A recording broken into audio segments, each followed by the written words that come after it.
Hello. Hello, good evening. Let me somehow arrange my microphone. I hope you can hear me. Yeah, microphone is on. Hello.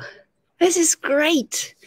Live from my terrace. I told you it's going to be a summer edition of this. How are you? I hope you're all okay. Let me just switch my phone off because it wouldn't be nice if somebody phoned me. Well, it always happens. It always happens. Anyway, hi. It's great to be here. I'm on my terrace. It's a lovely, lovely, lovely summer evening. Finally, summer is here. Finally, summer's come to Tuscany, to Viareggio. And welcome to my terrace. Richie is here with me. Probably you can't see him, but I assure he's here. He's right here. Wait, just wait a second. Let me show you. Richie, people can't see you. There we are. Okay, seeing him now.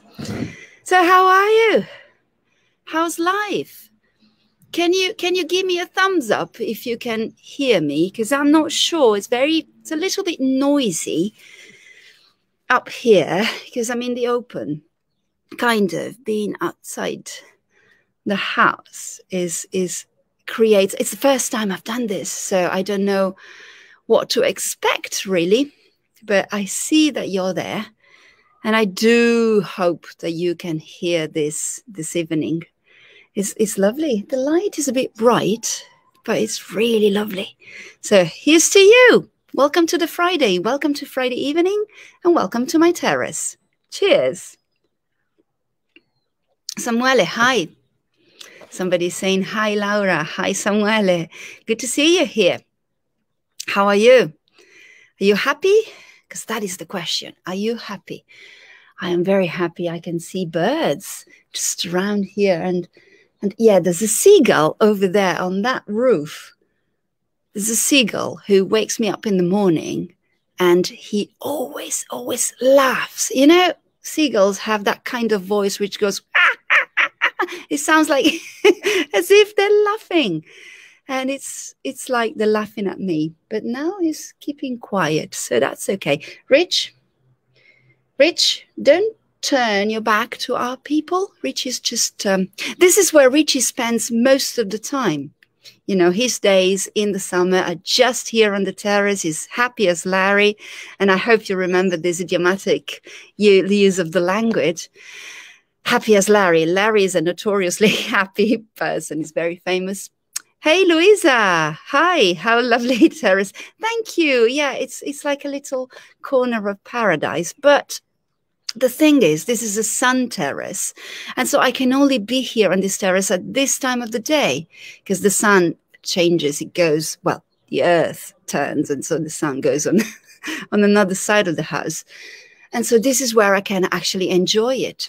Otherwise, it's too like hot, scorching hot, and there's no shade.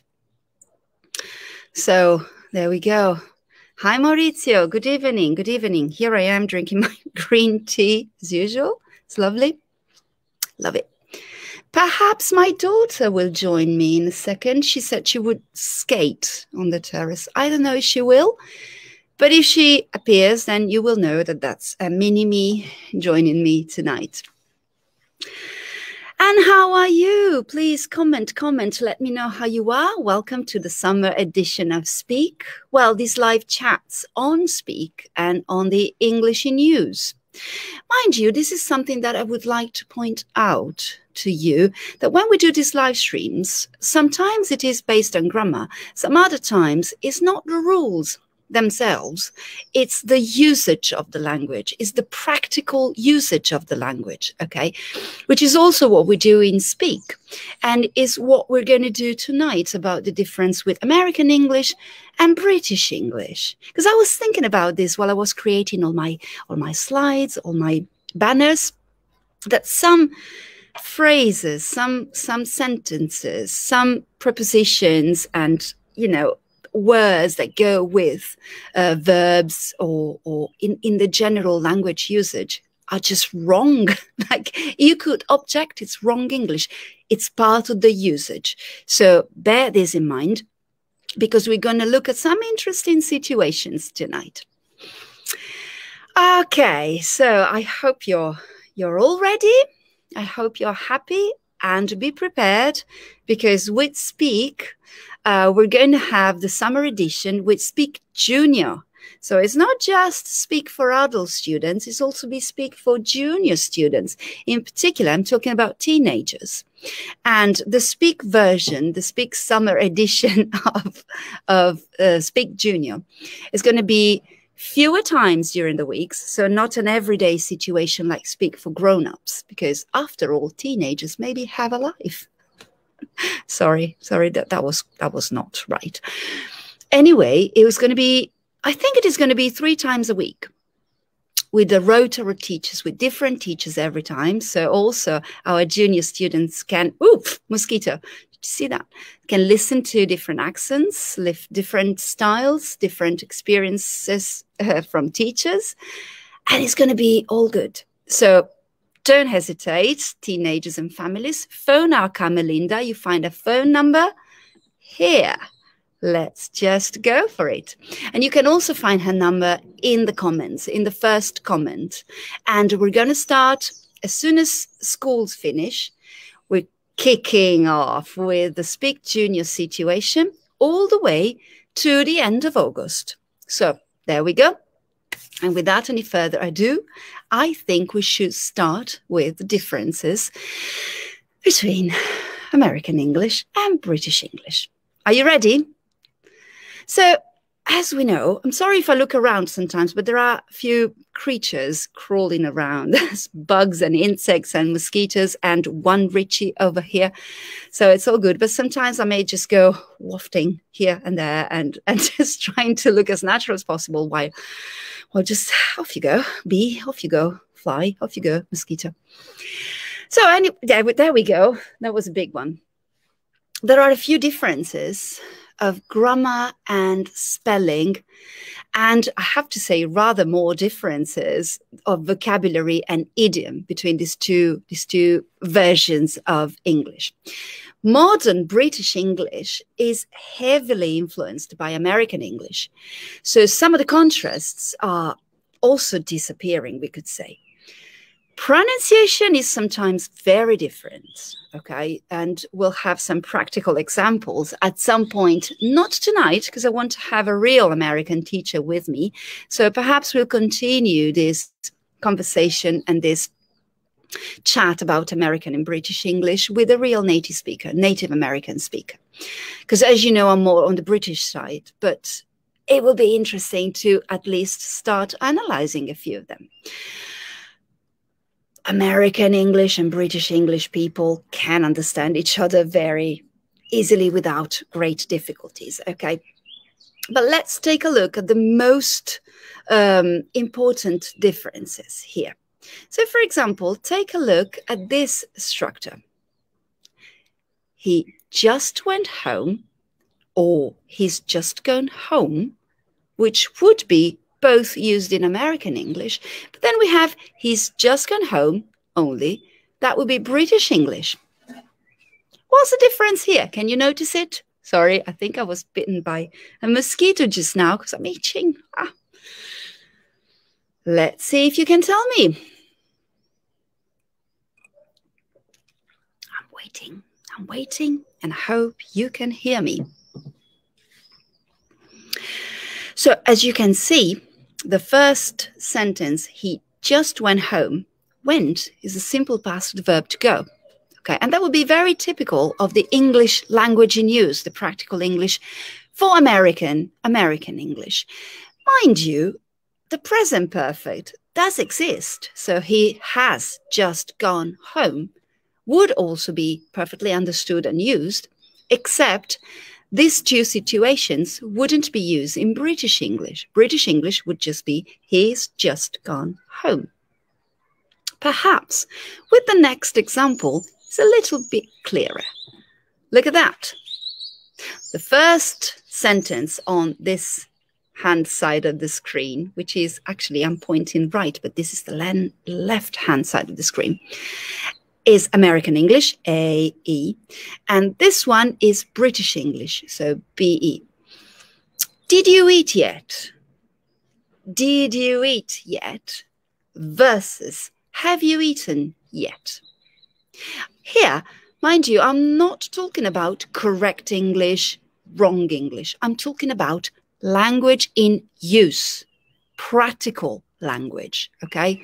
The usage of the language. Here we go. I see your comments. Antonietta says present perfect in British English and past simple in American English. Correct. Correct as in what you are saying, Antonietta.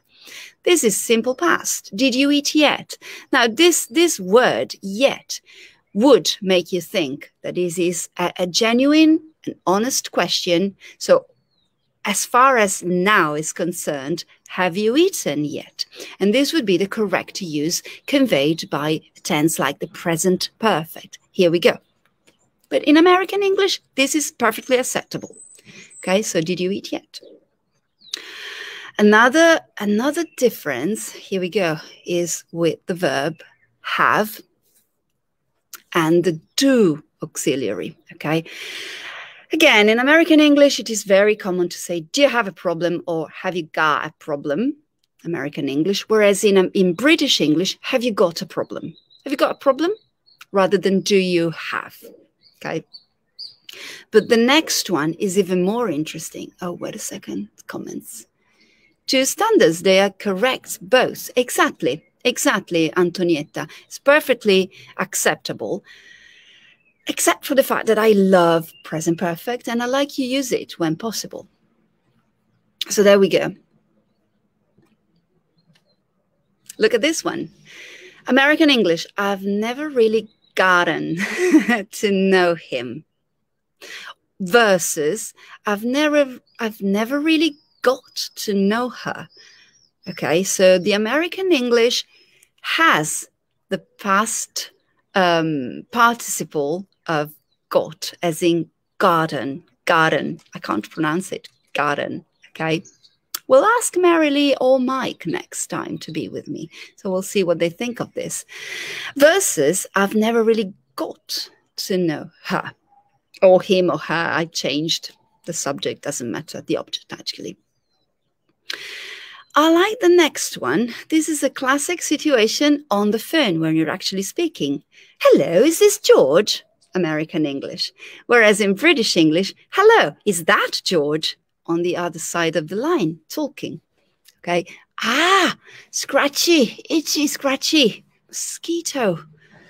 This is the problem with the terrace and with the open space. Here in Viareggio, especially where I live, mosquitoes everywhere. I hate them so much. I can't stand them. But what can you do? So, another interesting example is this one. American English, always on the left-hand side of the screen. British English, always on the right-hand side of the screen. She looked at me real strange. Real and strange are adjectives, but here they are used in an adverb way, with the meaning of an adverb, which is perhaps clearer in the British English, where both the adjectives become adverbs. So she looked at me really strangely. Okay? Again, both accepted and both acceptable, but typical of an American versus British English situation. In exams, like when we prepare students for academic English, for like Cambridge English exams, like we are doing currently, not in Speak, but with other projects with my school, these differences are very important, very relevant. And within the same exam, a candidate wouldn't be allowed to use American English and British. Yeah, right. Did you hear that? Did you hear that? That's the seagull that makes fun of me and wakes me up in the morning. It's a young one. It's like a brownish one. Seagulls are very nice, but sometimes they're like bully, you know? Bully seagulls where they strut around like they're kings. Yeah, I've got a few here. Richie, do you want to have a word? You should. Come on. It's not helping me. So I was actually saying that a candidate in a Cambridge exam, academic English, important exam, wouldn't be allowed to mix American English and British English in the same exam. You have to stick to one and just use that throughout the duration of the exam, Okay, so choose either American English or British English. So these were just language and use differences. Let's take a look at some differences in vocabulary. So the words that are used in the States and in Britain. If you have a few comments and points to make, please do. I like your comments. So please let me know if this is clear. One of the differences, let's start with A, let's go in alphabetical order. Airplane or aeroplane. Again, on the left-hand side, you find the American version of the word. On the right-hand side, you find the British version of the word. Bear in mind, tenete a mente, that these are just a few examples, because we could go on and on and on and on, and perhaps we'll have another episode of this English in mini bites. Not so many, these bites, but yeah. I find them very fascinating, these differences. Oh, look, I've got a few comments here. Yes, Antonietta, flat an apartment. Yes, and lift an elevator. elevator. I can't do the American pronunciation. And funny enough, half of my family is American, but I'm on the British side. So I don't know. Elevator. My tendency would be to pronounce the T. Antonella, good evening. Good evening, dear. Hello, good evening to you. Welcome. Antonietta, flat and lift and elevator and apartment are all in the list that we're doing now. So good. Yeah, these are the most common ones, okay? So we have words like any place or anywhere, which is also used in American, would translate anywhere in British English. And there we go. Apartment is a flat or an apartment in British English, okay? But you have the word flat, which doesn't feature in the American vocabulary.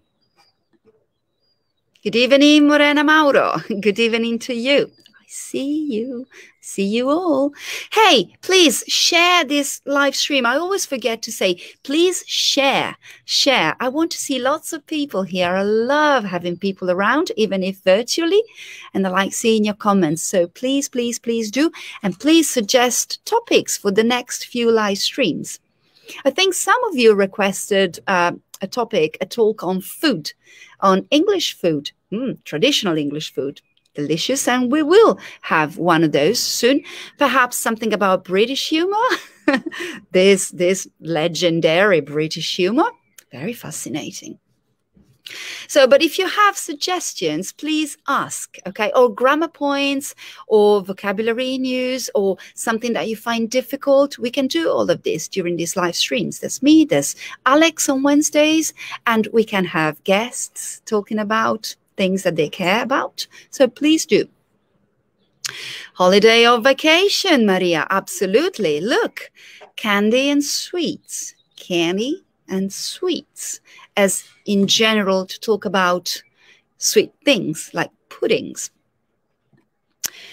Check or bill. When we're talking about restaurant, in a restaurant context, this is universal. When you go, the gesture, like, can I have the check? Can I have the bill? Cookie or biscuit. And I'm not talking about the computer cookies. I'm talking about the thing that you create, that you bake in the oven. Cookie is typical American, even though now, as we were saying before, modern English is heavily influenced by this word. So you find cookies also in English supermarkets, or being made by English people. Cookie, traditionally with the chopped chips inside, delicious cookies. Biscuits and cookies, there we go. There we go, exactly, Antonietta, biscuits and cookies. There we go. Hello to the new people here. Maria, hello, Maria the cat. Hello. Ah, look at this one. Do you know this? Yeah, all right. All right, they're making such a noise, these birds. Beautiful, but very noisy. Do you hear them? Do you hear what I have to hear? Crib and cot. What's a crib? What's a cot? I remember that there was this TV program on an American TV called Teen Cribs. Teen Cribs. It's a little bit ironical in the program, but crib and cot do exist, and they refer to a very specific context. Are you all Googling it? A crib in American English and a cot in British English both refer to the bed where babies sleep. It would be like a culla, I suppose, in Italian.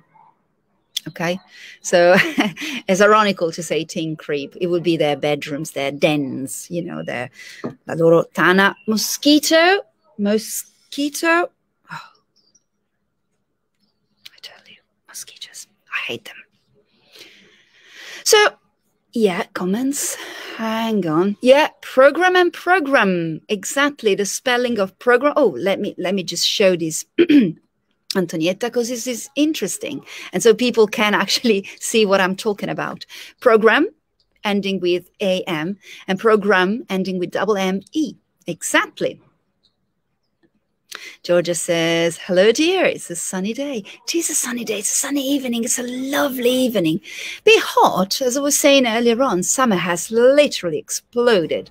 At least here, and it's beautiful. Beautiful. I love this. Speaking of babies, diaper and nappy. A diaper and a nappy. Where's the difference here? Do you like my mug? I love my mug. I think it matches well with the context tonight. A bit like bucolic, a little bit flowery, natural. It says rose hip, chamomile, mint.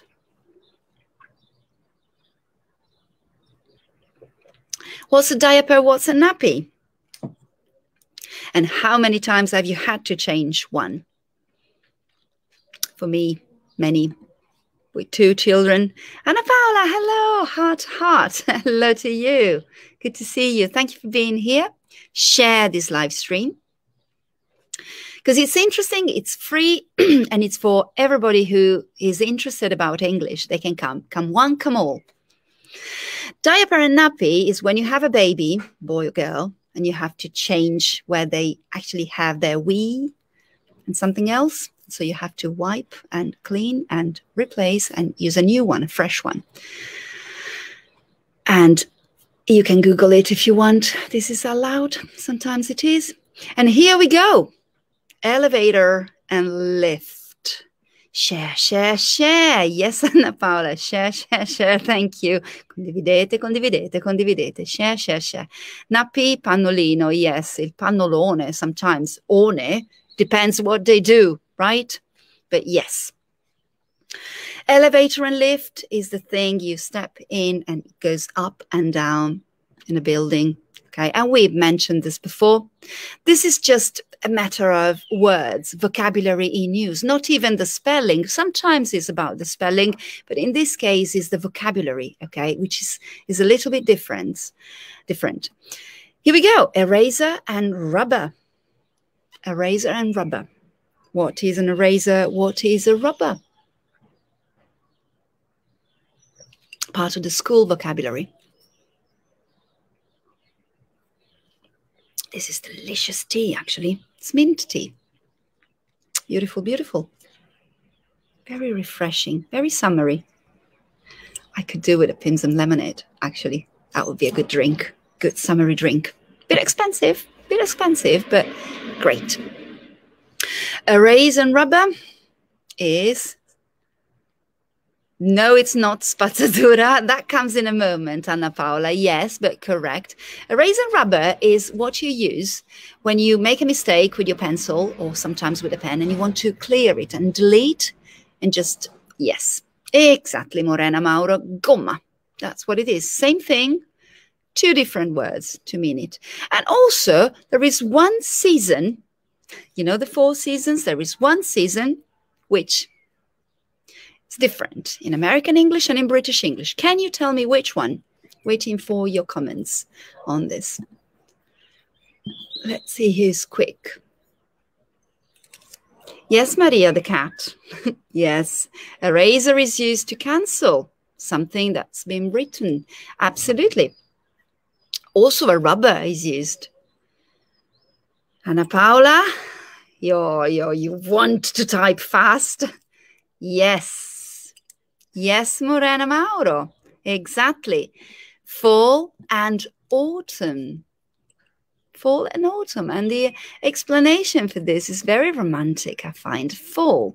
In American English, I have to say I prefer the word fall because it's the falling of the leaves in the autumn, and it just makes me see images of beautiful red and orange and browns, you know, fantastic. Autumn is the Latin origin of the language, and it changed. Yes, fall, autumn, fall, fall. Yes, exactly. Actually, strange enough, Shakespeare uses fall in a few of his writings. So I don't know why it changed into autumn during the years, but it isn't an original American word, fall, because Mr. Shakespeare used it. Anyway, I will prove it to you. I will find where exactly it says so. And this is interesting. The next part is interesting and confusing at the same time. And many a time have I had issues with this in passing and translating for American people and British people, or Italian people to American or British. Because look at this. This is about a building, okay, a house, where you have, I would naturally say, a ground floor, a first floor, a second floor, and perhaps the attic or something. My house has got a ground floor, first floor, a second floor, which is the attic, where I am now on the terrace. It's part of the attic. An American person would call my ground floor the first floor, which is already confusing. And my first floor would call it the second floor, and so on and so on. So the words are repeated, but in a different meaning. So pay attention to this, okay? If you're ever going to translate for an estate agent, then bear this in mind. Anna Paula says, I'm quite drunk, because of a spritz for aperitif time. Sorry, you're drunk. It's okay, it's fine, it's Friday, it's all right. Thank you, Anna Paula. You're allowed. Food. Let's talk about food next. French fries in America are chips in Britain. So what you literally fry, or now it's also oven-baked chips. You can find them for health reasons, you know, for healthy like eating habits. You find the oven-baked chips. But in America, there still are French fries, or simply fries, you know. Did you know this? And this is a little bit funny. Yes, Anna Paula, you are just a little bit ahead of me, because the next thing is chips and crisps. Because chips exist in America, but they are the equivalent of crisps in England. I wanted to say in English, same thing.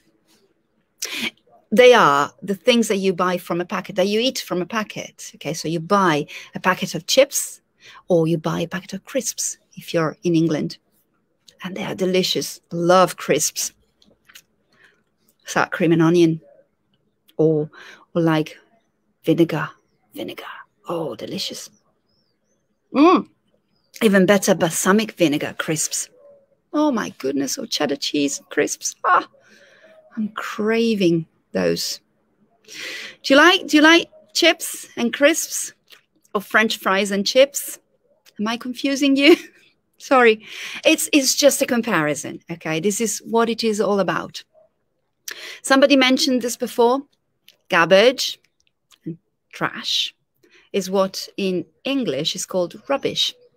So you have the garbage bin, the trash bin, or the rubbish bin. Same thing. Gas, which is gasoline, or petrol is what you put in your car. Gas station is a petrol station in Britain. And speaking of cars, there we go. We have the highway or the freeway, which is where you go really fast in your car. Whereas, oh, there's a funny dot for some reason. In England, you have the motorway. The M5 is what I take to go from Bristol to Exeter when we drive home in England. Motorway. Not a few, just one adjective. I wanted to say a few adjectives for you, but in fact, it's just this one. Mad and angry. Mad doesn't necessarily mean crazy in American. It means angry. If you're mad at me, it means that you're angry with me. Okay? Comments? Block and neighborhood. Yes, absolutely, Emanuele. Nice one. I hadn't written that. But as I told you before, there are many examples here. We could go on and on and on and on. There's dictionaries on American English and British English. You know, it's just a few examples just to make you aware and just to say, bear in mind that there is a difference in vocabulary in use. Who is? Hi, Emanuele. Yes. Hi, Emanuele. Anna Paula says. Classic. Movie or film. Film is not wrong. It does exist in America, but movie is the word to mean that. The Hollywood movie industry, okay? And film industry in England. Oh, and this could be tricky. Pants and trousers in the States mean the same thing. Pants in English mean your underwear. So be careful what you buy. Trousers are what things like jeans, trousers in English. And somebody said this, I think, vacation and holiday. Vacation, holiday. Just a few more. Oh, let me see. Crazy and insane. Yeah, insane exists in both languages. Insane as in mental. Flat versus apartment. Yeah, we said that. Trunk and boot. This is the rear part of the car. Okay. In America, you have a trunk. It's something that you open and you can put lots of stuff in it, and then you drive around with your IKEA furniture or something. In England, you put it in the boot of the car. Did you know this? A boot is not just a type of shoe. Let me see your comments, because I see comments popping up. Oh, yeah. Emanuele is responding. Emanuele. Sorry, so I have a friend called Emanuela. And so every time I have to say Emanuele, it becomes female version of the name. I'm sorry, Emanuele. Yeah. Responding to, oof, mosquito. My. Comments again. Truck versus lorry. Absolutely, Anna Paula. Truck, CK, is the English lorry. We've done red lorry, yellow lorry, haven't we? It doesn't sound the same as red truck, yellow truck. It wouldn't be as difficult. And finally, since some of you asked me, how do you spell Z? The letter Z. This is it. But in American, the spelling and the pronunciation, oh gosh, I can't speak. Pronunciation of this word is Z, so it's different from Z. Pronunciation and spelling of the letter Z for sorrow. Just a few spelling differences, which could be, might be, maybe they are interesting. Let's just have them at once. Abracadabra. Verb, analyze with a Z, with analyze with an S. Catalog versus catalog. Same things, different spelling. Center and center. You see, the final part of the word is different. Like a few words after, like at the end, theater, spelled theater and theater. Okay, so this is major difference. Oh, my husband is, I hope he's joining me. No, he's going away from me. Doesn't matter. Color with an O, color. color, and color with a U. Defense and defense. The pronunciation is very similar here, but the spelling is different. Honor and honor. Honor and honor. And mind you, in this word, honor and honor, what you don't pronounce, and it is in both situations, American or British English, is the H. The H at the beginning is one of those words. There are very few words in English where you have an H and you don't pronounce it. Honor is one of them. Can you tell me the other, say, 2 words where you do not pronounce the H? Let's see. I wonder if honor, like this, is honor. It's connected to honor. Sorry, thinking out loud. Tell me. Color versus color. There you go. Color and color. And this is a matter of spelling. Hero? No. Hero. Hero is sound. I need a hero. There is an H. Yes, Emanuela. Well done. Have you just Googled it? Or did I say this? Exactly those words. Stop laughing at me, Seagull. Hour. It's got an H, but you don't hear it. Honest. Honestly. And air. Yes, absolutely. Good. Well done. Hour. Yes, Laura. Absolutely. Top work. Good students. I agree with Alex when he says good students in the live streams. Good students. Sorry, sometimes you need to just drink a little bit of tea because my throat is not the healthiest because of my hay fever, my allergy. I need to keep it moist and hydrated because I tend to cough. And I love this terrace, but there's quite a lot of pollen around. So it's actually quite good. It's not as bad as I thought it would be. And it looks as if the internet connection is actually working, connecting. I think you can see me all right. Doesn't look as if there's malfunctions or anything. So I'm pleased about this. I can do more from my terrace. Let's take a look at some expressions. So we've seen some language in use differences, American and British. We've seen some vocabulary differences and now spelling differences. Let's take a look at expressions with certain prepositions and particles that are different from American to English and not necessarily correct English. Mind you, this is practical language in use, okay? There is a difference from communication and practical language and rules. These are not rules. For example, which I cringe, but this is true. In America, different than.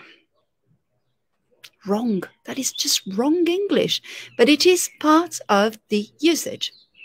In English is different from, which also happens to be correct English. Okay? Again, language in use, not rules.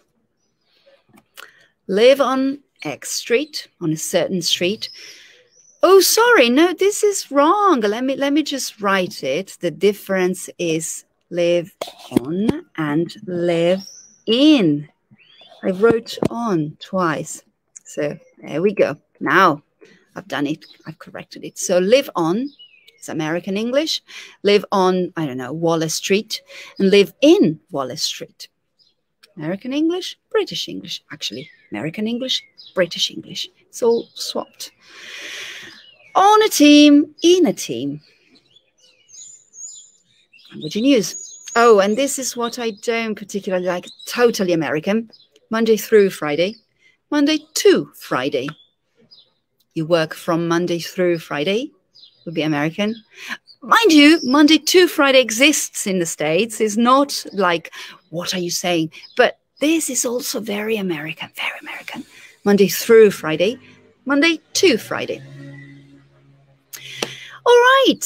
So that's it. That's it. There's more to say.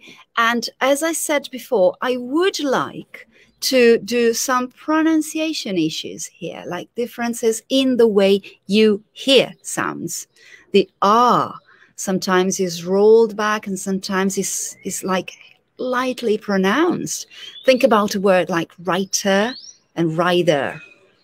Two different words, pronounced the same in American English and pronounced differently in British English, but we will look at this, and I will have a guest with me to do this together, and so it will become even clearer, I hope.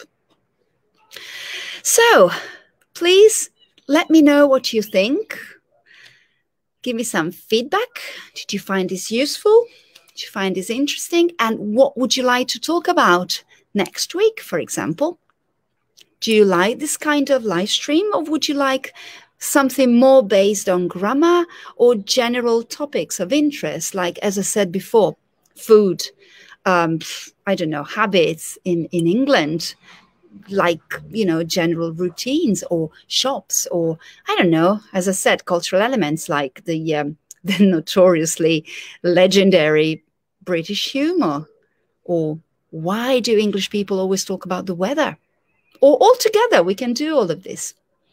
Let me know in the comments at some point when you're happy and comfortable and relaxed and you can actually spare a moment to think about these things.